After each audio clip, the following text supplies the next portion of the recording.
बिस्मिल्लाहिर्रहमानिर्रहीम। अस्सलाम वालेकुम। वर्ल्ड उर्दू न्यूज़ के साथ मैं हूं सना हुसैन। चलते हैं खबरों की जानिब। दाइश दहशतगर्द शरीफुल्लाह वर्जीनिया की अदालत में पेश। काबिल हमले में किरदार अदा करने का एतराफ़। मोहम्मद शरीफुल्लाह को वर्जीनिया की वफाकी अदालत में जज विलियम पोर्टर के सामने 5 मार्च की दोपहर पेश किया गया और इसे नीले रंग का जेल में पहनने वाला लिबास पहनाया गया था। अमरीकी हुकाम का कहना था कि शरीफुल्लाह ने 2 मुल्ज़मान में से एक हैं जो काबिल हमले में मुलव्वस हैं। 10 मिनट तक जारी इब्तदाई समाअत के मौका पर शरीफुल्लाह को बताया गया कि इल्ज़ामात साबित हुए तो इसे उम्र कैद का सामना होगा।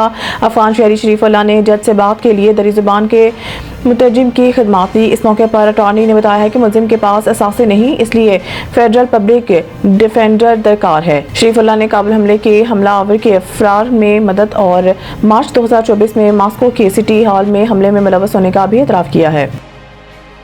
पंजाब भर में दही मराकज़ सेहत की आउटसोर्सिंग का फैसला। वज़ीर आला पंजाब मरीम नवाज की सदारत में इजलास में शोबा सेहत से मुतालिक अहम फैसले किए गए। इस मौके पर वज़ीर आला मरीम नवाज को ब्रीफिंग में बताया गया कि मराकज़ सेहत में मरीजों का तनासुब 3 गुना तक बढ़ गया है। 225 RH-C की रिवैम्पिंग मुकम्मल होने के बाद नए क्लिनिक में बदल गए हैं। मराकज़ सेहत में बड़े अस्पतालों के बराबर सहूलतें फराहम की जाएंगी। यहाँ जनरल सर्जरी, गायनी तशखीस और तिबी टेस्ट की सहूलियात भी मैसर होंगी।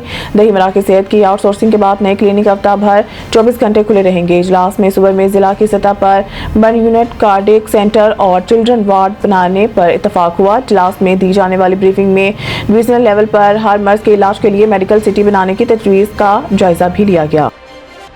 पाक बहरिया के साबिक सरबराह एडमिरल इफ्तिखार अहमद सरोही इंतकाल कर गए। तर्जुमान पाक बहरिया के मुताबिक एडमिरल रिटायर्ड इफ्तिखार अहमद सरोही का इंतकाल इस्लामाबाद में हुआ।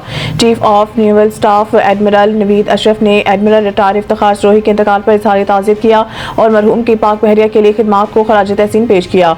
इफ्तिखार सरोही 1955 में पाक बहरिया में शामिल हुए। उन्होंने 1965 और 1971 की जंगों में हिस्सा लिया, जबकि एडमिरल रिटायर्ड इफ्तिखार सरोही 1986 ता 1988 पाक बहरिया के सरबराह रहे। इफ्तिखार अहमद सरोही 1988 ता 1991 chairman joint chief of staff committee भी रहे।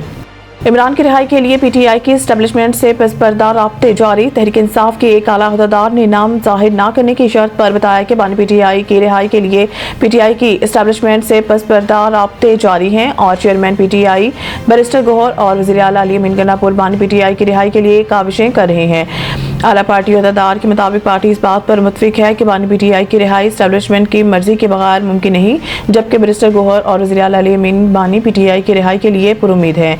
एस्टेब्लिशमेंट से बराह रास्त मुलाकातें नहीं, ताहम दोनों लीडर कोशिशें जारी रखे हुए हैं, जबकि एस्टेब्लिशमेंट से बातचीत कामयाब होने की सूरत में बानी पीटीआई को बड़ा लीव मिल सकता है। दूसरी जानिब चेयरमैन पीटीआई बैरिस्टर गौहर ने बताया कि बानी पीटीआई की रिहाई के लिए हर सतह पर कोशिश कर रहे हैं और वो बानी पीटीआई की रिहाई के लिए पुरुमीद हैं। मज़ीद न्यूज़ अपडेट के लिए देखते रहिए वर्ल्ड उर्दू न्यूज़।